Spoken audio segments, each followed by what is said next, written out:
begin with some remarks about the assignments. I'm in the process of correcting them. There were 183 assignments, so it takes a while. I will publish everything via Blackboard. You can either get a 0, which is a fail, or a 1, which is a pass. And most of the assignments that I corrected were pass. So you all do it very serious, which is very good, and they are really meant as a preparation for the final paper. So it gets you thinking, starts you getting thinking about a topic for final papers and how you can write your final paper and what kind of tools you can use. So it's a 0 or a 1, fail or pass. I think that by tomorrow I will have all the assignments corrected. You don't get any individual feedback. We will discuss the assignment and the answers in class. So you also have the opportunity to ask questions during class. Next week, of course, there's another assignment. It will be posted on Blackboard after 5 today. And again, I need 20 versions in hard copy.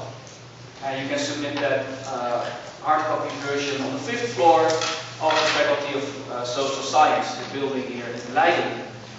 Any questions? No? Okay, well, let's start. What are we going to do today? Well, a very short review of the first session, in which we are going to talk about the 3 assumptions that we introduced. We are going to start with group choice, and in this context I will discuss the 2 questions of the first assignment and the answers. Then we will continue and we will look at the so-called Condorcet paradox, or voting cycle or preference cycle. There are many different names for this problem, because it is a problem. We are going to look at Arrow, which is another scholar in the framework of rational choice theory, and he builds upon this Condorcet paradox. Probably we do not have a lot of time to go into depth with regard to the last point, but this will continue to play a role also in the next session, which we're going to zoom in on the paradox of Arrow, the solutions to this paradox, and what it means for decision making. Because it's all nice to talk about all those rational choice scholars and academics, but we really want to learn the tools that they gave us to analyze actual decision making processes. And that's also why I will discuss today, but also next week, several examples, not based all on US experience, some of them are, but especially for decision making in the Netherlands, in Europe, so that you learn how to apply the rather abstract tools of rational choice theory to actual decision making processes, which is also the assignment for the final paper. But let's start with a very short overview of the first session, because what we discussed there is really the core of this course, which are these 3 assumptions. And if we want to arrive at a rational group decision based on rational individuals, these 3 assumptions should be respected by the rankings of the preferences of the individuals, but also by the group of which these individuals are a member. And we will see that this is quite difficult. So the first assumption that we discussed last week was that very simple preferences are relatively stable. There is a comparability of preferences, and they are coherent, which is the third assumption. So we talked about and we discussed what preferences are. So it's that individual wants. And the sources of preferences, well, they don't really interest us. We just assume them. We can ask people, but where they come from doesn't really matter. So we talk about self-interested individuals. And they are not selfish. It's not evil, or you're not brilliant when you are acting in accord with your own preferences. You're simply rational if you do. And as I said, how do we know what the preferences are of people? We can ask, we can assume, and in the assignments you will notice that very often we just assume that there are certain preferences and that actors have certain preferences. And as long as you can defend why you assume that individuals or groups of individuals have certain preferences, that's fine. If it's not logical, you cannot really give any argument why you think that these individuals have a certain kind of preference ordering, then you have something to explain. You really have to make sure that the reader understands why certain actors have certain preferences. Now the second assumption was the assumption of completeness. And this means that for any possible set of alternatives, either one is preferred to the other, or there's indifference between the two. So you have 3 actors and 3 alternatives, and every actor has an opinion on a preference. We will discuss one example in which this is debatable. You can really assign a utility score to a preference for a certain actor. We assume that in our models this is the case. Everyone has an opinion about the alternatives. You can either be indifferent between 2 alternatives, or one alternative is preferred over all the others. And then the last one, coherence, or transitive preferences. Very simple. If an individual prefers apples to pears and pears to lemons, then this individual also prefers apples to lemons. So there's a ranking, a clear ranking. And if option 1 is preferred over 3 and 1 also over 2, then automatically 2 is also preferred over 3. And for an individual, this is quite easy. This assumption is not violated. But we will see, and you also discuss this in your assignment, that sometimes this assumption is very hard to respect this assumption. And that then there's a problem with rational individuals who cannot come to a rational group choice, because this third assumption is violated. So, in summary, if an individual has preferences and they satisfy comparability, transitivity, then this individual is said to possess a preference ordering with relatively stable preferences. And the rational choice is simply the alternative at the top of the ordering. Now, very often, and this is also done in the book, scholars talk about utility and maximizing utility. Well, if you have a preference, a number 1 preference for something, and you also clearly have a second and a third one, then the highest utility is your first preference, of course. You assign the highest utility to this first preference, and the lowest to the third one. So maximization of utility is just simply picking the option with the highest utility score.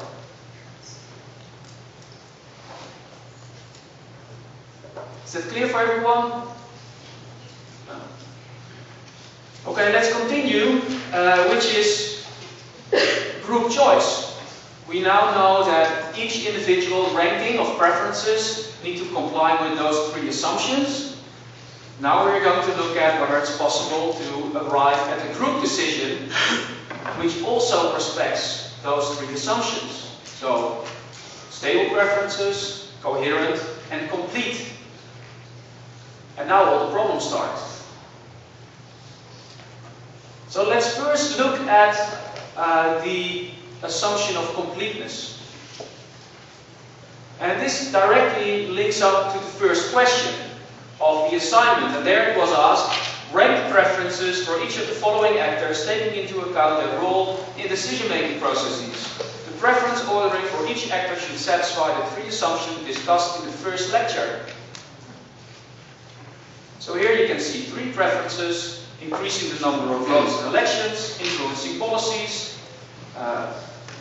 agenda setting, problem definition are related, and a third preference, implementing policies. And the question is, rank for three actors, politicians, civil servants and interest groups, what they prefer most, second and third. Now let's start with politicians. What is the preferred option of politicians if you look at these three alternatives?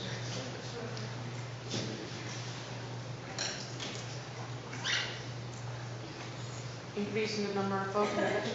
Okay, increasing the number of votes in election. Yeah. And the second one?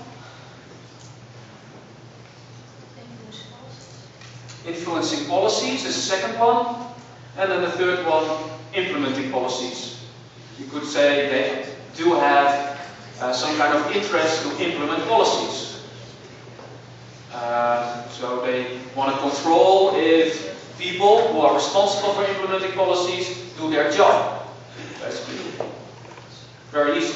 And civil servants, what is their first preference? Implementing policies. Implementing policies. Yeah. And the second one? Influencing policies.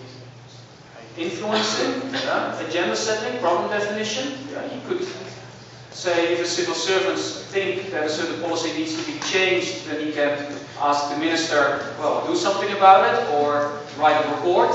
Yeah. And then the third one, increasing the number of votes in elections. Everyone agrees?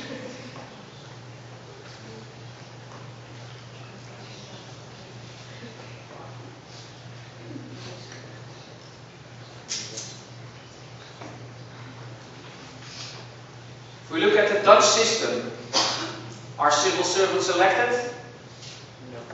No. If we look at the US system, how does it work there?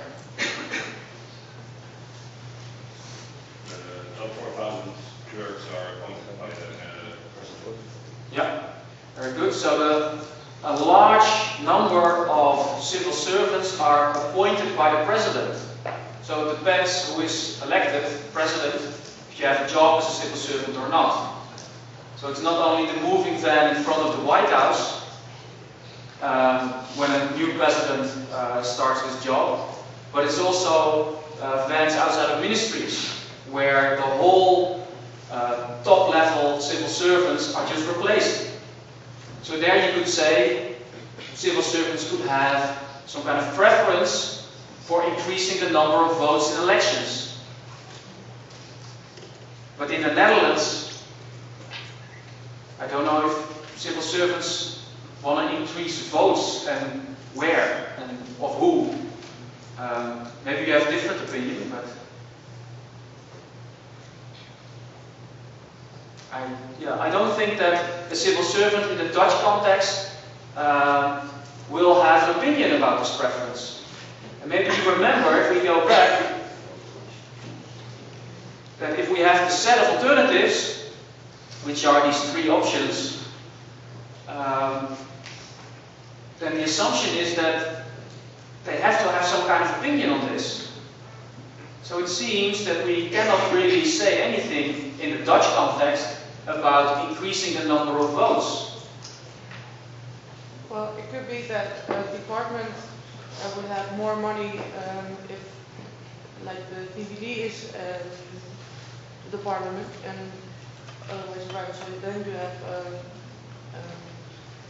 preference for which vote gets to which people.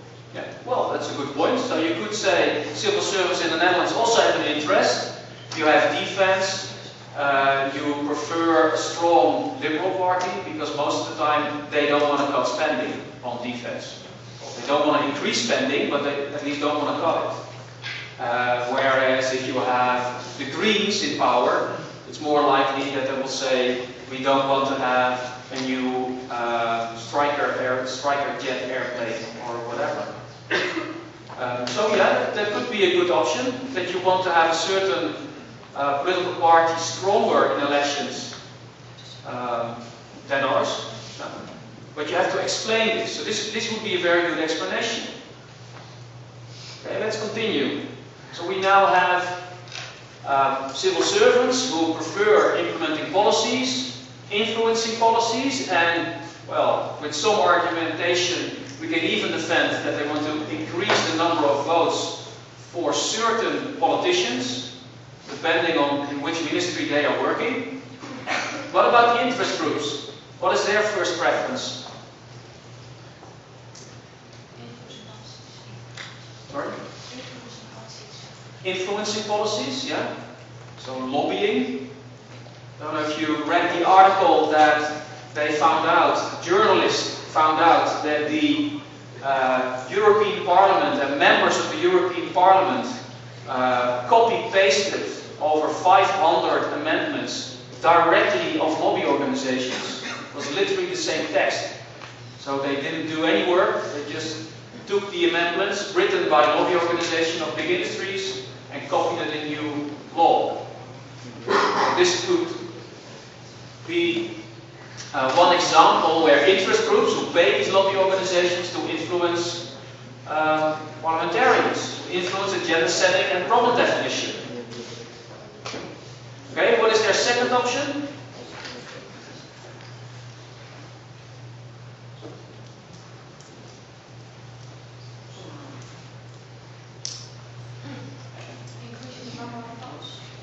Okay, increasing the number of votes.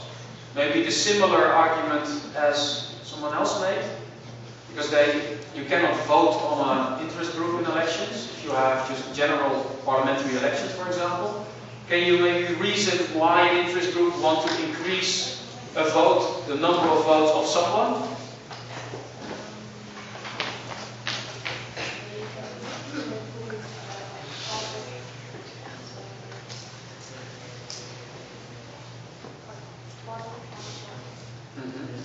Okay, so if an interest group is more in favor of a certain political party, they want to make sure that a lot of people vote on that party. Yeah. So that's a similar argument as the civil servant argument, working in a certain ministry and wanting a certain political party to win. Yeah, that's possible. And implementing policies, are they involved in that?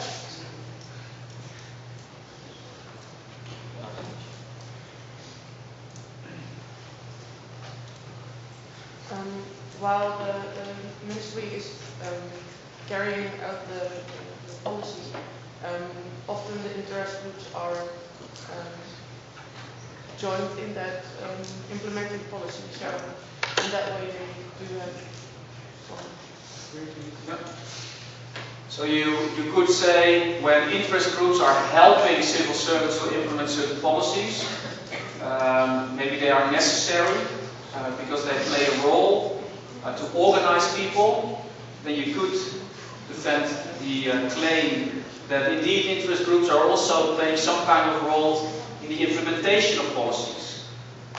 Now, as we saw, the first one, the ranking of politicians, was very straightforward. Where you have just simply increasing the number of votes, influencing policies and implementing policies is the most important thing. The first preference is then vote gains. Now there are some others who wouldn't agree with this. I don't know if you ever heard the name of...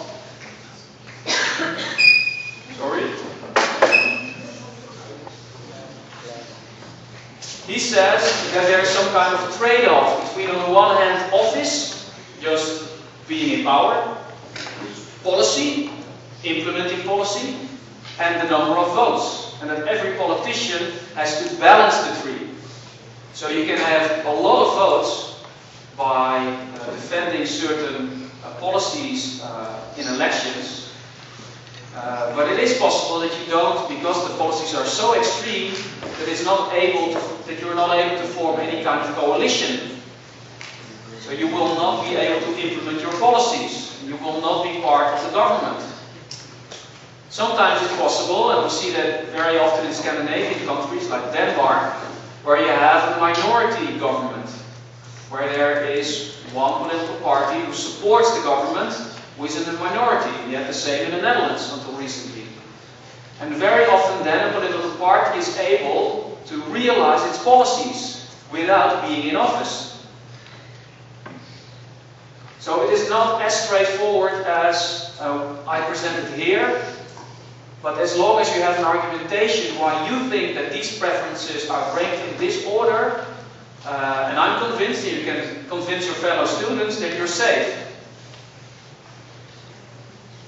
So here, I made more or less the same preference ordering as you did when we just discussed it, but the last one is a little bit different, because here I assume that influencing policies by interest groups is very logical, that's what they do.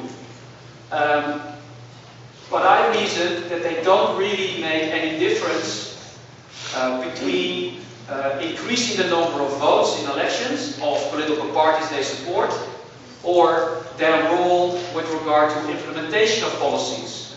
So I said here, they are indifferent, which is fine. This is completely in line with the completeness assumption, the second assumption.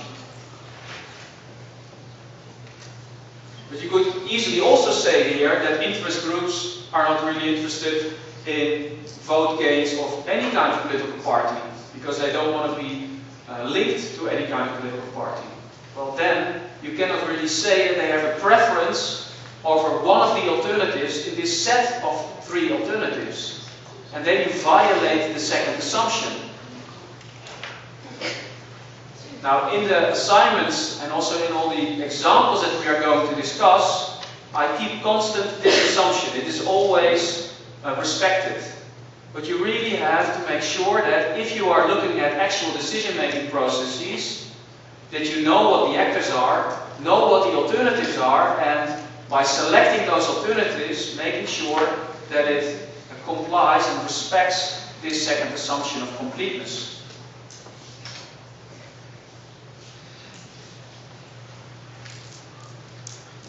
So if we draw lessons from this first question, is that if you want to study a decision-making process, and this is also relevant for the final paper, then you first should identify the actors in the decision-making process. Secondly, you have to look at the alternatives. What are the alternatives those actors can choose from? And in every decision-making process, you can identify these actors, especially when this decision process is finished. When it's not finished, it's much more difficult to get information on this.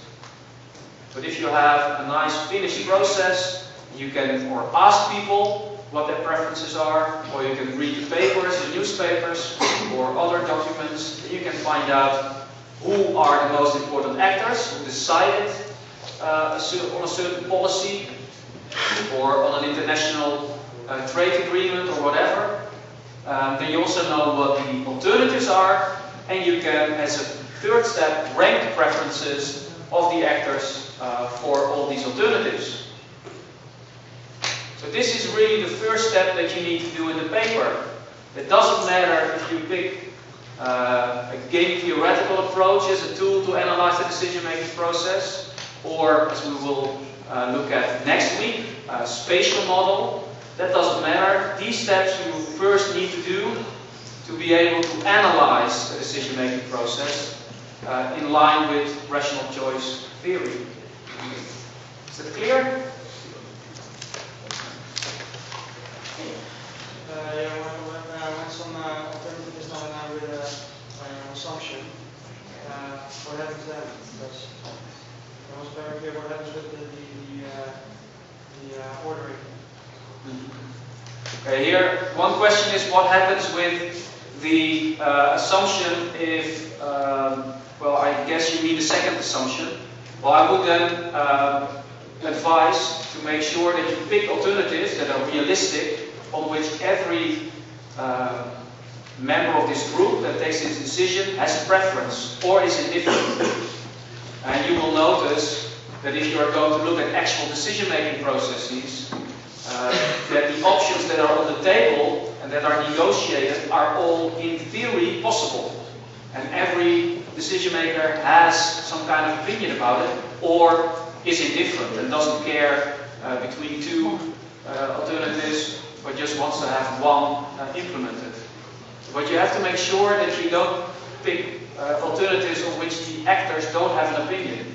You really have to make sure that every actor has an opinion, forms preference ordering on all alternatives. So you have to make sure that you pick the right decision-making process, basically. Okay, let's continue. And this is the second question. You all read the articles, and this is about the fiscal cliff, which was a decision-making process that took place in December, January, where President Obama decided to go on a holiday to Hawaii and just leave, where at the same time Republicans and Democrats were negotiating with each other in Washington about preventing this fiscal cliff. So it was an idea of the Bush administration that if we cannot agree on a new budget, then automatically all kinds of budget cuts and increases of budgets would be triggered. You couldn't do anything about it. You really had to have a decision before the 1st of January. Now, to put a little bit more pressure on the Republicans, Obama just decided to go on a holiday just before. He went to Hawaii, and in the end he signed all the documents with a little machine that he could use that could exactly copy his signature in Washington. So everything was fine. In the end, the fiscal cliff was prevented. But I used this example to model and to show you how decisions are taken, what preferences are, and how difficult it sometimes is to arrive at a preference ordering for the group as a whole. So if we look at three actors, and between brackets are the preferences of those actors, you can see the President Obama, which is the first one, and he promised explicitly in his election campaign an increase in taxes for those earning more than $250,000. The Republicans, a second actor, they really want to have those taxes. Well, they don't really want the taxes, but they're really pressured into. They don't have any alternative, so they prefer, well, they don't want a fiscal cliff. And if they then have to choose, then they would like to have an increase of taxes for wealthier American citizens above $400,000 US. And then the third option, a little bit of an exaggeration of the preference of the Democratic Party, but let's assume that this is the preference of the members of the Democratic Party in the US Congress, so not in the House of Representatives, but in the Congress.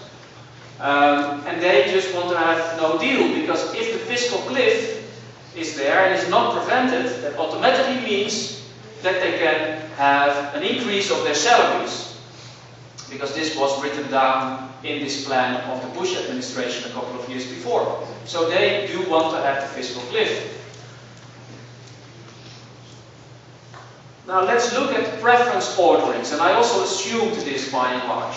Now if you look at this table, I will use more often these tables, and you can also find that in the book, where you can see President Obama, the Republicans in the House of Representatives, and the Democrats in the US Congress. And you can see that they have, well, two of them, they don't want to have the fiscal cliff. This is the third preference. This is the first preference of the Democrats, and Obama and Republicans also differ on what they want. Increase of taxes, 400,000 or 250. Now the question is, if we assume that these three actors decide what happens, of course there are more actors, but let's assume that only these actors can vote. What would happen if they have to take a decision with unanimity? What will be the decision? There will be no decision because the preferences of the guys are generous. Yeah, so there will be no decision. And majority rule?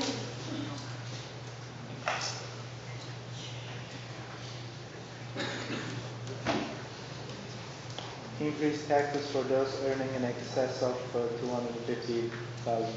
Okay, so the taxes are increased and Obama gets his first preference according to you. And why do you think it is? Well, because it's the second choice from two actors, and that's actually the only choice who ranks up by majority voting, so that's the only one who would go through rational decision. Okay. So what I meant was, if you just look at majority rule and only look at the first preference of these actors, then you don't arrive at any decision. What you were talking about was already a little bit different, which is a special type of majority rule. And this was also asked for in the assignment, a so-called round-robin tournament. And you already gave the answer. The solution is then taxes for people who earn above 250,000 euros will be the solution. But why is that? Discuss among yourself for a couple of minutes and we will look at the results in 2-3 minutes. How do you calculate the round-robin tournament?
Let's look at the solution.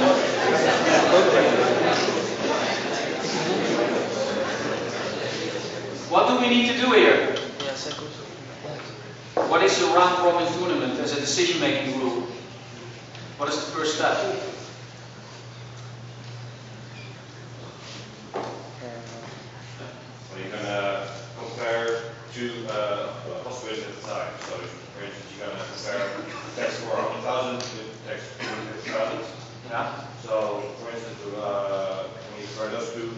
50,000 win because two actors have over 400,000. Yeah. So it's a 2-to-1 score for a tune of $50,000 there. Then you can also compare 4,000 cliff and 250 cliff. And you notice that see 400,000 wins over cliff, and that's it. Yeah, and then 250 cliff, and then 250 wins over cliff. So you see that 251 over 400 and also with over cliff, so 250,000. 250,000 should be the preferred option. Yeah, very good. So we have here a stepwise approach where you have to first compare 400,000 with fiscal cliff, and you look at this preference order to see which one wins, and 400,000 wins because it's above the fiscal cliff one. Compare this one with the fiscal cliff. Look at this preference order, and you will see that 250,000 wins. You can do that 3 times. And you will notice that 250,000 wins twice. So the solution of this round-robin tournament is an increase of the taxes for those earning more than $250,000. So it means that, this is often also mentioned in the book, that we have a so-called Condorcet winner. It is an option that cannot be beaten by any other option. So we do not have a Condorcet paradox, which we will look at in a minute. But what we have here is a clear winner. We look at preferences, we take into account the rankings of the individuals, and we notice that with this specific decision-making rule, the round-robin tournament decision-making rule, that we can arrive at transitive, complete preferences, which are stable, not only for the individual, but also for the group as a whole. Now, that's all very nice, but very often it is not that easy. And for this, we need to look at more options than only this nice, neat table with the Republicans, the Democrats, and President Obama. And I will show you now one example which doesn't really fit one of the assumptions. And the question is to you, which assumption is violated here?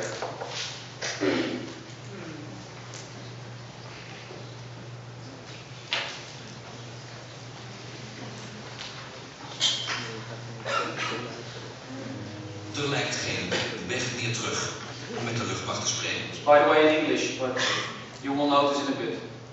Okay. Missie volbracht.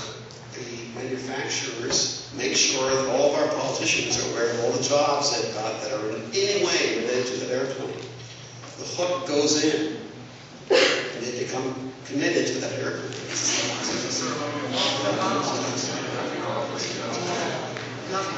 The jobs are out there, nobody wants to cancel this contract. Then time goes by, and we start finding out what the real costs are, what the real schedule will be, what the real performance will be.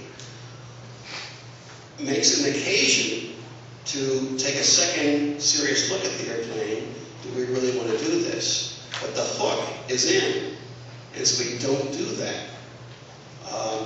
In your country, the hook is in too. You've already invested $800 million. You're going to invest a lot more. Ja, ik heb altijd gezien dat de politiek, althans. So what are we talking about here?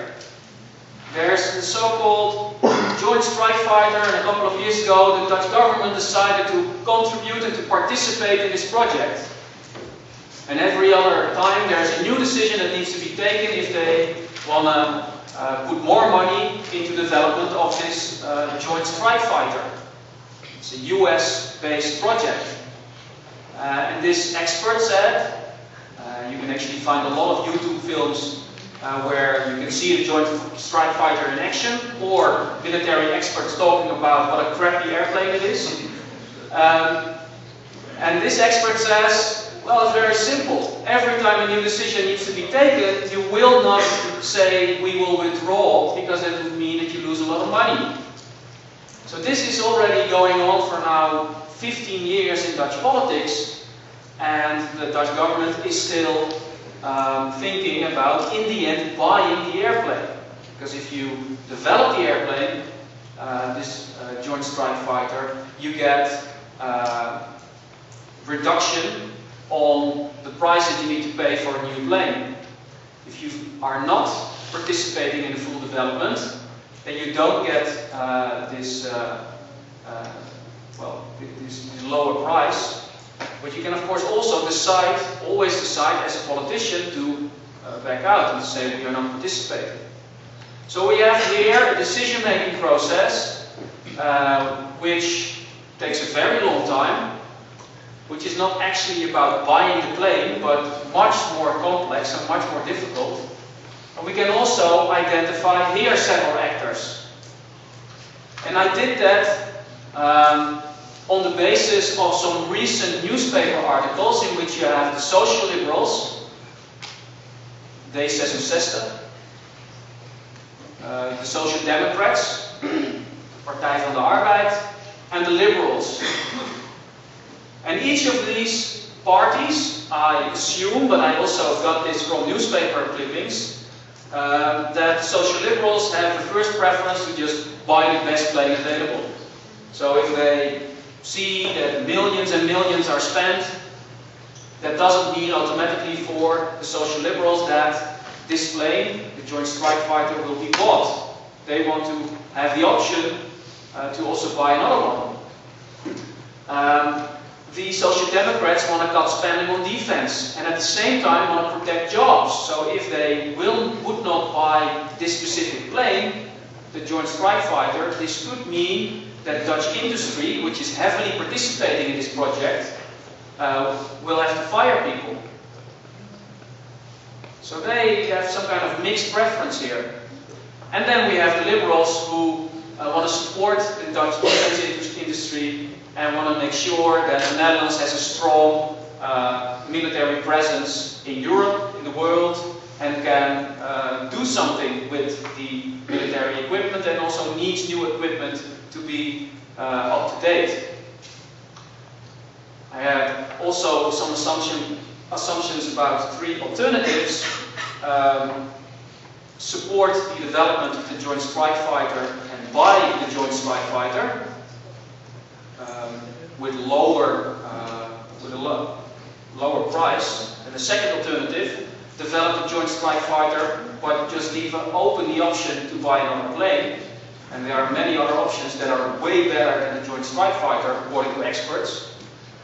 Or just say we will quit the development of the Joint Strike Fighter, we will lose a lot of money and we will not buy any plane.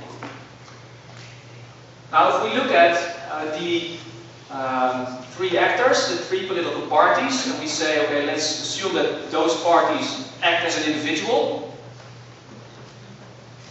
And we also look at the various options, we can see that the first party, D66, wants to develop the Joint Strike Fighter, but wants to have the option to buy another plane, quit development, develop and buy. You can see also for the Social Democrats and the Liberals that they have a different preference ordering.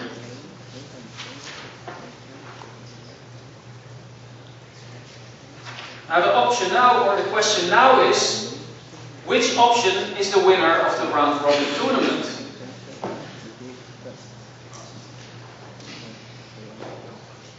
Let's discuss this after the break.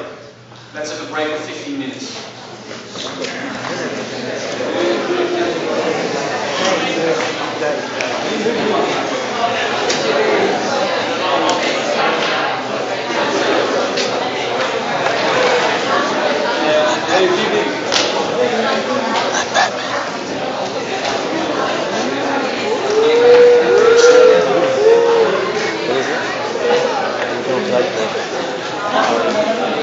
I'm Batman. Yeah, yeah. I'm Batman.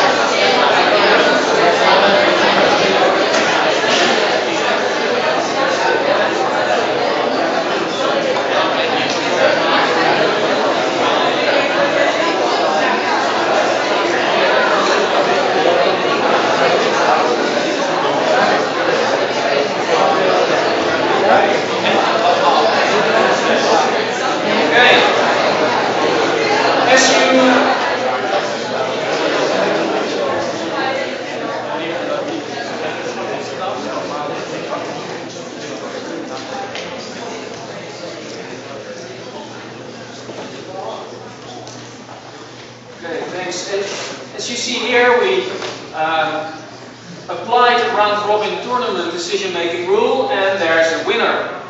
A clear decision, which, taking into account all the preferences and the ranking of the preferences, results in a preferred option of the group. Now, this is a decision-making rule, so sometimes you end up with a decision, in this case, but it's also possible that you will not have any decision, like we saw with unanimity, or with simple majority rule, where just the first option is preferred, which would not lead to a decision among these three individuals. Now we can do exactly the same for this preference ordering. We can also apply here a round-robin tournament and see who here the winner is. Or maybe there is no winner and we cannot arrive, although the preferences of each of these individuals and political parties is completely rational, in line with the three assumptions, that it's not possible to arrive at a group decision which respects those three assumptions. But for that we need to apply this round-robin tournament. So what is the result here if you do that?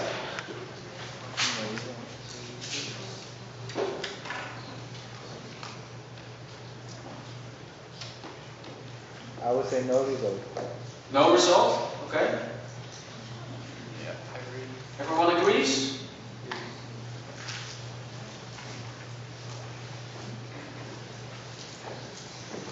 Now let's see. We can do exactly the same, so we are comparing alternatives to each other and see who wins in every round. So we compare develop a joint strike fighter, but leaving open the option to buy another plane, with quit the development of the joint strike fighter and buy no plane. If we compare those two and we look at what the liberals think about that, you can see that they prefer this. So here you can see that that this option wins in the first comparison. If we compare this one with that one, you can see that the quick development one wins. And you can also do that with the last one. And what you see here is that in each round, a different option wins. So we cannot really rank preferences. So if we go back to the three assumptions that we discussed last week and also before the break, which assumption is violated here? The assumption of transitivity. Okay. If we look at the three assumptions, preferences are relatively stable, comparability or transitivity, the coherence of the assumptions or of the preferences. So this was this third assumption. If an individual prefers apples to pears or pears to lemons, then this individual also prefers apples to lemons. And in the notation you can see how it looks like. So if we compare that with what we found, you can see between brackets x, y, and z, you can see that in this last line it cycles. Because the last option, x, is not in front, but this last one. And it cycles because the first one is there as well. And it will endlessly cycle if we choose this decision-making rule. So, no agreement. And a violation of this third assumption. So we have rational preference orderings of individual parties, of individuals, political parties, but irrational group outcome. Preference ordering which is not in line with the third assumption.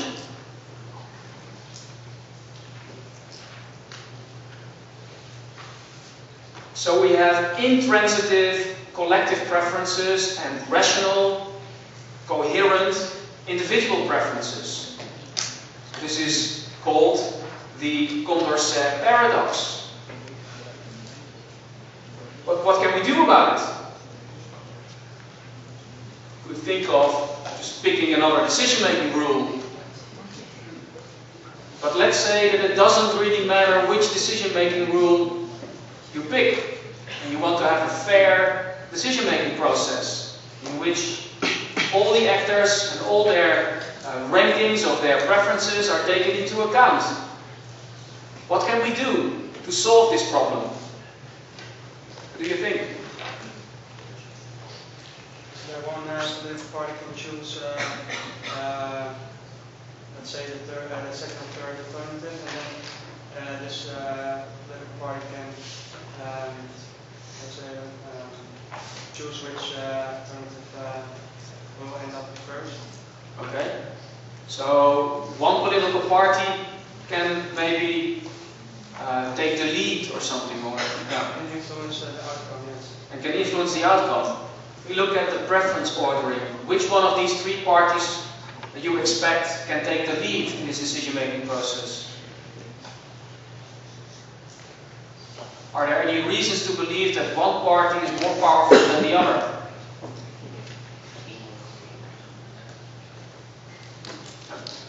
I'd say the Liberals, so the VVD, because one, they have Prime Minister, Yeah. two, they have the Minister of Defense. Yeah, okay. Well, that's a reason that they can maybe do something about this. But what should they do? Can they just force their decision upon the others? Maybe it can be a bit of trade-off because I'm sure this is not the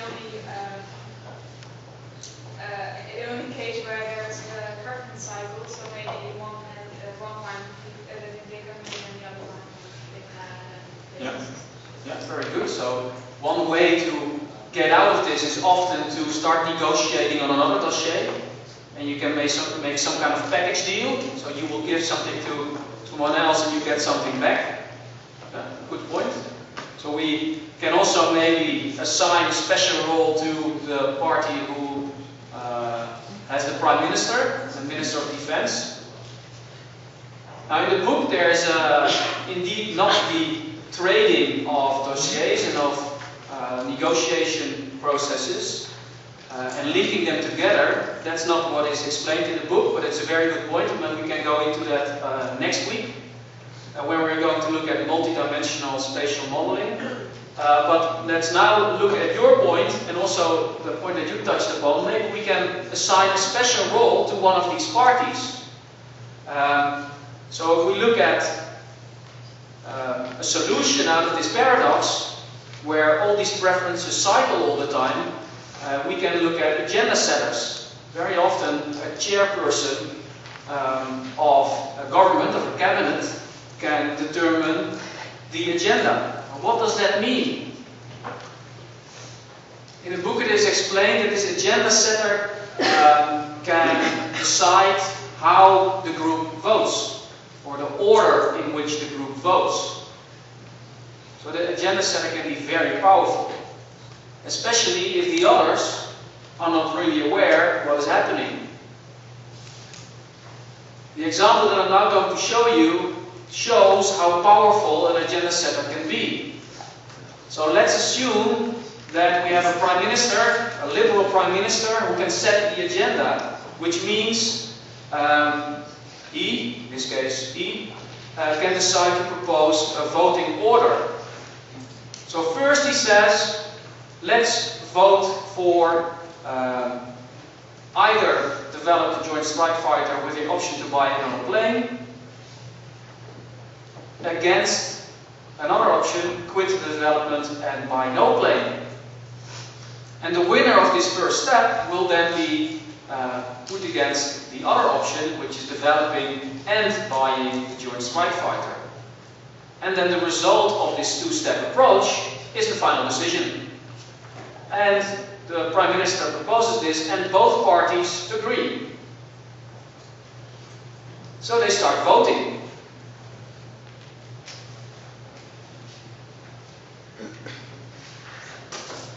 So if you would apply this,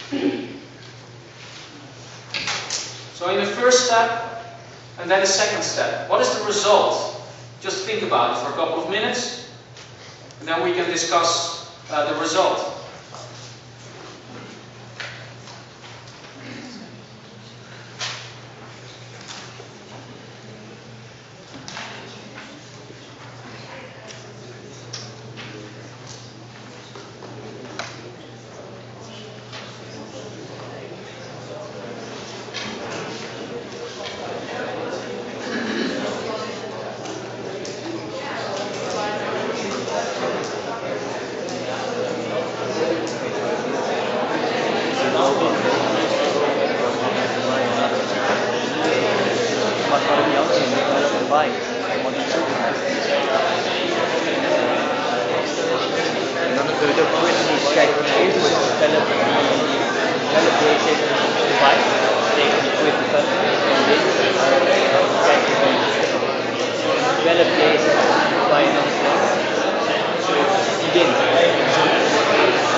So we have a Prime Minister who has a clear own preference because he's from the Liberal Party. He proposes in 2 steps to come to a decision. All political parties agree with each other.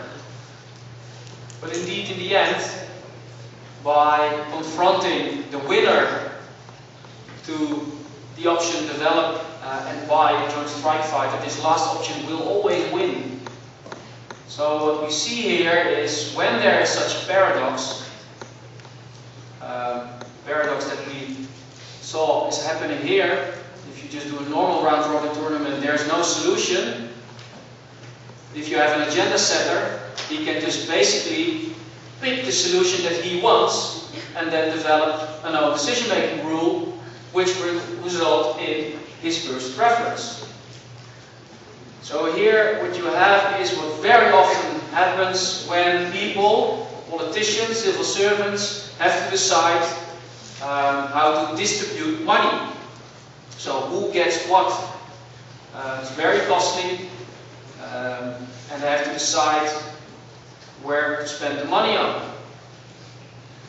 But if they just notice it before, then they're probably going to vote different. Yeah, so if one of the parties notice they don't want this decision-making rule, or what is also possible is that they decide to lie about their preference.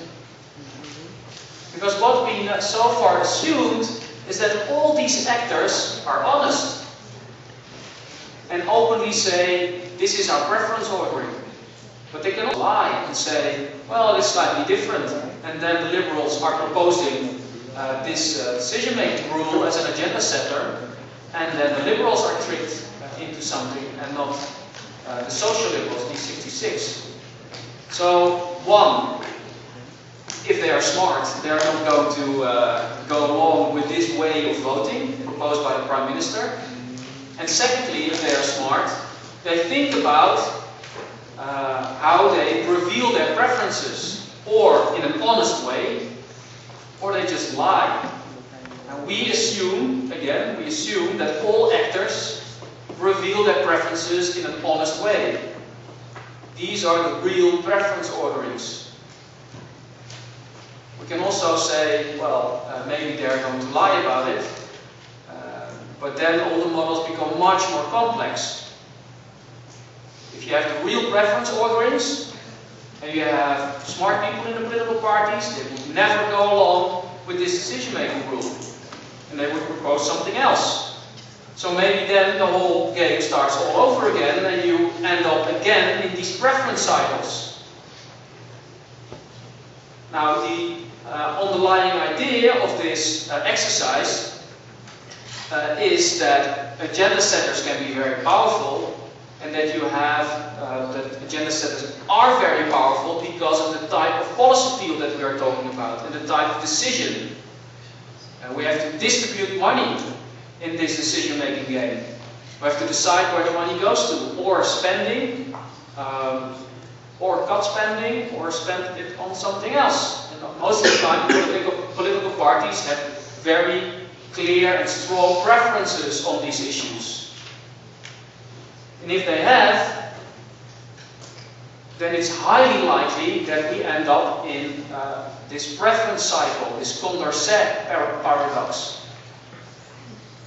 Now the whole question is, of course, if we have such a paradox, this means that we cannot really rely on majority rule to produce this coherent preference orderings of the group as a whole. So it can be all individuals with preference orderings which are rational, but then we end up with an irrational outcome. With these endless cycling of preferences, especially in policy fields on which you have to decide to distribute money. Then the question is, of course, is this a real problem? We now have 3 actors, 3 alternatives, and we see that sometimes it ends up in these preference cycles. But we also saw before the break, in the second question, that sometimes it works. And then we have a Condorcet winner in the case of the Republicans, Democrats, and Obama. So is this really a unique case in which we see 3 alternatives and 3 actors? Or is it a real problem? Now in the book, they calculate what the chances are that this happens. You can play around with this table and switch the preferences and do all the round-robin tournaments, and if you do them all, you will find out that with 3 alternatives and 3 individuals, there's a 5% chance that a voting paradox, this preference cycle, that you don't arrive at the decision, happens. Now if we increase the number of alternatives, so you have the same individuals, but they don't have 3 alternatives but 6, then all of a sudden the chance that you end up with a voting paradox is 20%. And this even goes further up if you increase the number of people, the number of individuals. So the more individuals and the more alternatives on the table, the higher the likelihood that you end up with a voting paradox. And in the limit it becomes almost certain. So if you have, let's say, a population and a couple of million can vote, and you have 20 alternatives, well, the likelihood that you end up in a preference cycle is almost 100%. But what does that mean then for democracy? Why don't we see voting paradoxes all over the place? Why do you think that is?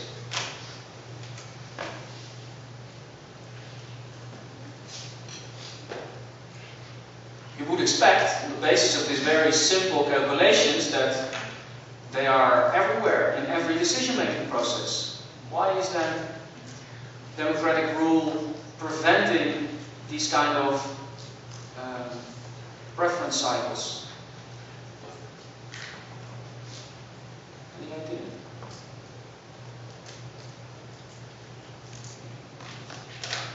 We discussed one, the agenda setter, which is a possibility.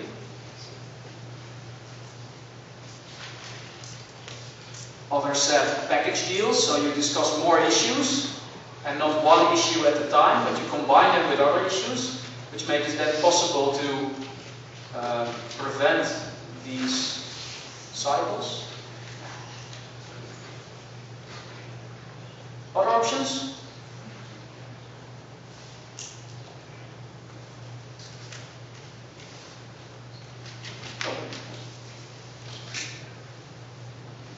Time. What you very often see in decision-making processes is that they have limited time.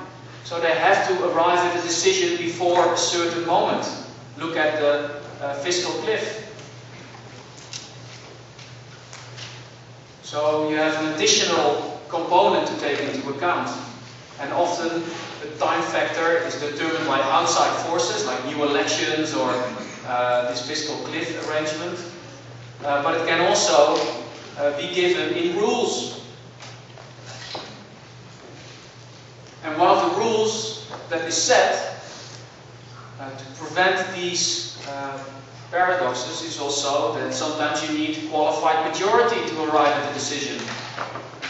Or that if you do not arrive at a decision, then there's always the threat that you have to respect a different kind of majority, much more strict than the previous one.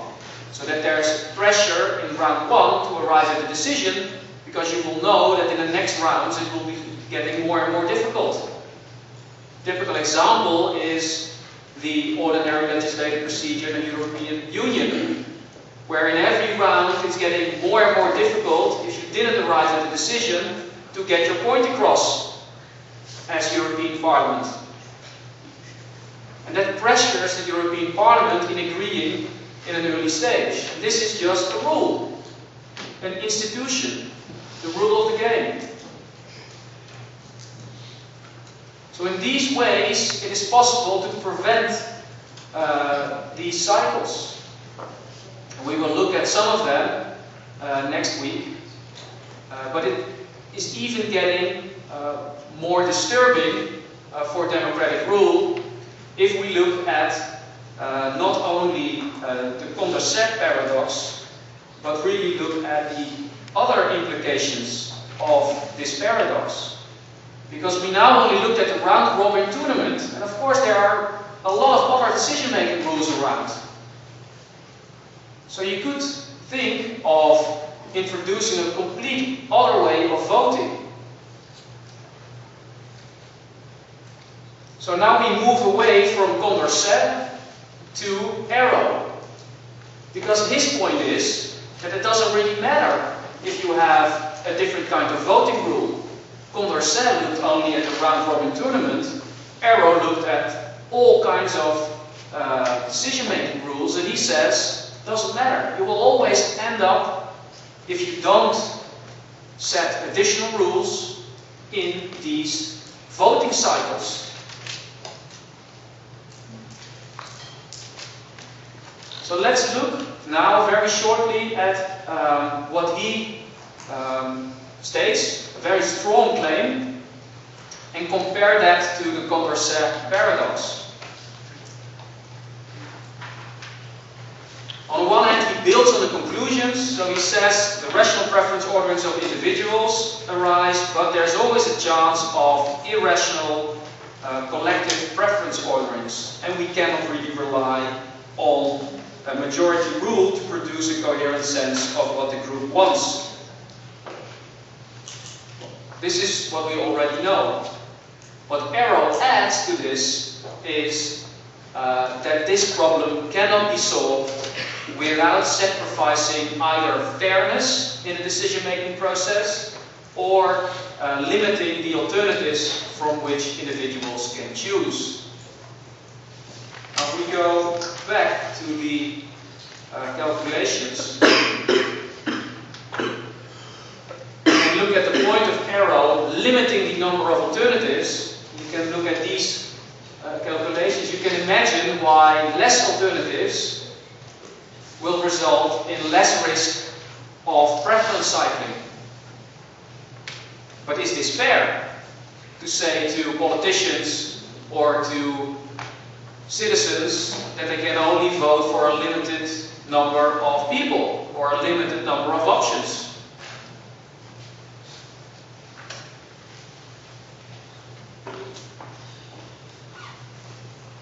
So limiting the number of alternatives can prevent that these voting cycles occur. But Arrow also talks about fairness, and he develops a couple of conditions under which he thinks a decision-making process is fair. Now, to fully understand Arrow, we need to look at a lot of other things, and we're going to discuss that next week. And the third assignment is on those topics, and we'll in detail look at the Duncan Black's median voter idea, where you have a couple of preferences. You can put them into a spatial model, and you're also asked to visualize various preferences. So then we are talking about one-dimensional spatial models. We're going to look at multi-dimensional spatial modeling, and we will also discuss the so-called chaos theorem of Plot and McKelvey. And in all these ideas of all these scholars, the same problem identified first by Condorcet and then made more general by Arrow is very much present.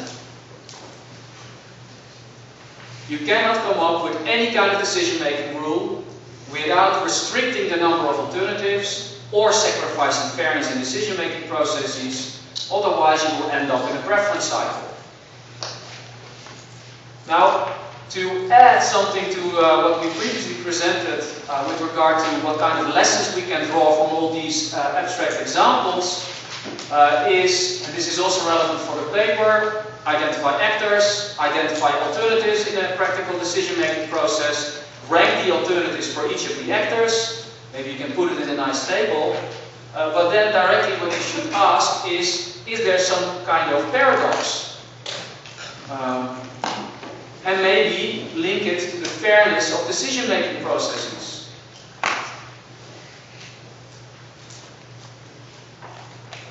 Now, if there is no paradox whatsoever, you can very easily assign a winner, so-called Condorcet winner, which was this first example of Republicans, Obama, and the Democrats. Then you can go on and you can visualize the various preferences, which we also will do next week.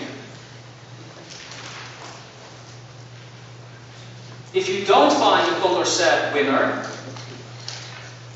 and the end result of the practical decision-making process is indeed that there was a decision, then you have something to explain.